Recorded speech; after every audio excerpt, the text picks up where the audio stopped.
Olá, meus irmãos e minhas irmãs, tudo bem com vocês? Estamos aqui mais uma semana no programa O Poder da Palavra com o pastor Naamã Mendes. Eu me chamo Eugênio Anunciação, ministro da comunicação da IPI do Brasil, e esse programa é produzido pela Pendão Real. Naamã, que legal que você está aqui com a gente mais uma vez. Mais uma vez, muito obrigado. O privilégio é sempre meu de estar com os irmãos e irmãs. Amém. Nós estamos trabalhando sempre essa questão de perguntas que as pessoas mandam, e esse momento agora do nosso programa tem a ver muito com família, com essa relação familiar. E algumas perguntas nesse programa falam exatamente isso, dos papéis. A primeira pergunta e a segunda, eu vou até já fazer as duas agora e você vai elaborando isso de uma maneira que ajude a gente, o nosso espectador, a entender.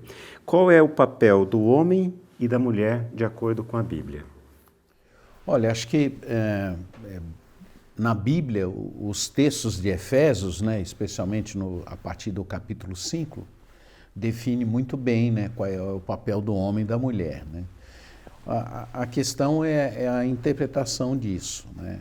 Os textos, às vezes, eles, pela simplicidade dos intérpretes, né, ou talvez para facilitar a comunicação, a gente vai perdendo a riqueza do sentido bíblico dessas palavras. Né? Bom, então a gente tem aí, no caso, o papel do homem, né? Do marido, né? Do pai, né? Que são papéis um pouco diferentes, né? E isso é importante a gente também dizer. Né? Ninguém vive no mundo exercendo apenas um papel. Né? A gente exerce diferentes papéis. Então, no caso, os homens, eles são maridos, eles são pais, eles são cidadãos, eles são profissionais, né? Então, eles são papéis diferenciados e eles têm uma certa intersecção, né? Não dá para você desvincular tudo, né? Todos eles estão muito próximos, né? Porém, na Bíblia, os papéis mais importantes são esses, né? De pai, mãe e filho, ou seja, o papel da família.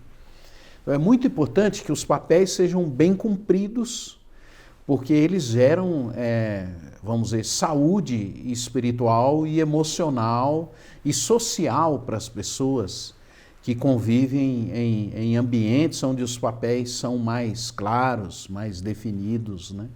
Isso facilita muito. Agora, isso não quer dizer essa proposta que a gente tem aí, que circula na maioria das igrejas, essa atitude de quase que o homem ser aquele papel opressor, né, da mulher, ou a mulher ser uma pessoa sem voz, quase como um capacho, né, onde os homens possam pisar. Né? Então, esse não é o sentido bíblico dessas palavras. Né? No texto bíblico ele fala são duas palavras que foram traduzidas dessa forma, amor e submissão. Ou seja, eu expliquei isso em outro momento, em outro programa, que a palavra submissão, ela não tem o sentido da pessoa ser subserviente, né, de não ter voz. Então, no caso da mulher, ela é ter o mesmo propósito que o marido. Ou seja, eles precisam viver em acordo, né, andar na mesma direção, para que eles possam desenvolver essa vida de amor com o mesmo propósito. Né? O texto não diz que a mulher deve ser submissa e não amar o seu marido, nem o texto diz que o marido deve amar a sua esposa e oprimir a sua esposa. Não é esse sentido. No amor não há isso. No amor há a caminhada juntas, a proposta do andar junto, a proposta de ir na mesma direção. É nesse sentido que os papéis devem ser cumpridos. Então, eu acredito que eu estou deixando claro, né, qual é o papel e por que tem que ser assim. É porque os lares seguros são lares onde um ambiente de amor está presente, né? E esse ambiente de amor é um ambiente de acordo, de alianças, de compromissos na mesma direção. Então, acho que isso facilita um pouco a gente compreender os nossos papéis em termos de família. O pastor Messias fez uma pregação muito tempo atrás, milênio passado, onde ele falava da criação da mulher na narrativa do Gênesis, que a mulher é tirada da costela, ela não é tirada da cabeça para não ser superior e não é retirada do pé para ser inferior. E tem muito a ver então com isso, né? Do ponto de vista bíblico, homem e mulher estão lado a lado, um do outro, para exatamente isso que você comentou, né? Encontrar a missão deles enquanto casal, enquanto família. Se a gente tiver uma percepção, imagine um homem ou uma mulher indo numa estrada, indo numa mesma direção, né, para alcançar um determinado lugar. Essa é a ideia, né? Eu acredito que é isso. Você anda lado a lado, um com o outro, né? Então você vai apoiando, no caso, o marido que está tomando a iniciativa, a mulher vai junto, né? Mas isso não significa que em alguns momentos isso não possa mudar também, né? A mulher também pode ter iniciativas, né? Ela pode ter, né? E de fato as mulheres elas têm percepções diferentes do homem, né? Então, em determinados momentos, a mulher pode estar na iniciativa e o homem ser submisso. Aliás, o texto de Efésios, ele começa dizendo que a gente deve se submeter um ao outro, né? Não tem essa... infelizmente, a gente foi tomado por essa ideia, né, de que o homem é superior à mulher e os ensinos começaram a cair nisso.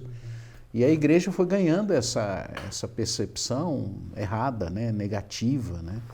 Não existe isso na palavra de Deus, né? Existe esse acordo, né? Essa coisa bonita das pessoas caminharem juntos, né? Casamento não é para ser guerra, mas em alguns momentos, por causa do pecado, algumas famílias se desfazem. O pai ou o marido abandona a família, ou a mãe ou a esposa também abandona a família. E nessa nova configuração familiar, onde apenas um dos progenitores está ali cuidando dos filhos, como é que a gente pode ajudar essas famílias, onde não há pessoas para cumprirem determinados papéis?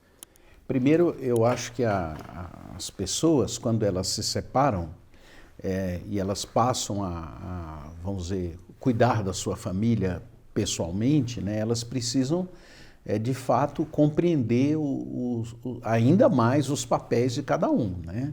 Bom, agora é como se eu não tivesse esse outro lado, né, esse outro braço para conduzir a minha vida de família. Então, algumas características desse outro braço precisam estar presentes nessa pessoa que está só e está cuidando dos seus filhos, por exemplo, né? Ela provavelmente vai ter que ter uma maior dinâmica, né, de provisão, né? Uma maior dinâmica de disciplina, né?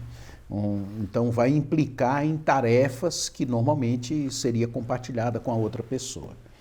Bom, dito isto, eu diria que daí a gente tem que ter modelos que mostrem aqueles papéis para aquelas crianças, no caso, ou mesmo adolescentes. Então, a família maior aí, né? Então, avô, avó, né? Tios, às vezes, né? Tias, né? Para serem modelos para essas crianças que estão crescendo naquele ambiente de um lar que não tem a outra parte, não tem o parceiro ou a parceira. Estendendo um pouco mais, a igreja pode exercer esse papel, né? Então, nas igrejas, talvez nas igrejas muito grandes, isso não fique muito, não se torne muito claro, mas em igrejas menores, esse papel, a ideia da igreja como família, tem grande influência na educação dos filhos nesse sentido, porque daí as crianças começam a ver modelos, né? Aquele homem, aquela mulher, né? Porque para nós, quando éramos crianças, né, nós tínhamos esses modelos na igreja, né? O pastor, o presbítero, né? Interessante que atualmente né, como vocês podem perceber, eu já não sou mais um jovenzinho, né? Então, é muito comum no ambiente da igreja, em todas as igrejas que eu fui, as crianças terem muito acesso a mim e gostarem dessa conversa inicial, né? Agora, esses passos, os líderes da igreja, o ancião ou os presbíteros da igreja, os pastores, eles precisam dar também na direção da criança, né? Para que elas se sintam seguras. Então, em todas as nossas igrejas, hoje existem crianças que são educadas só por uma parte, né? Geralmente pelas mães, né? E as crianças amam receber essa atenção, por exemplo, dos pastores, dos presbíteros, e no processo inverso, né? Das presbíteras, das pastoras, das lideranças da igreja, das mães. É interessante também que, de um modo geral, as mulheres são mais voltadas para isso do que os homens, né? Então elas não têm muita dificuldade de fazer isso com os filhos delas e com os filhos dos outros, né? E isso é muito bonito a gente ver na igreja. Infelizmente, os homens parece que eles não têm muita sensibilidade para perceber a importância da presença dele com crianças que não têm os seus pais presentes nos seus lares. Isso no ambiente da igreja é necessário e muito saudável. Interessante. Isso tem tudo a ver com a questão da igreja ser família, né, de Deus. Então a gente precisa resgatar essa importância cada vez mais, né? Sem dúvida. A igreja como família é uma das figuras, né, que são exemplos que aparecem na palavra de Deus, mostrando que a igreja é uma grande família. Que legal. Muito bom. Muito feliz de você estar aqui com a gente mais essa semana. Que você curta esse vídeo, compartilhe ele com gente que você ama, porque também é gente que Deus ama. É uma forma de você fazer evangelismo digital, tá bom? Naaman, mais uma vez, muito obrigado por outra semana de aprendizado. Muito obrigado e a gente vai estar juntos novamente com a graça de Deus. Amém. Amém. Forte abraço a vocês. Até.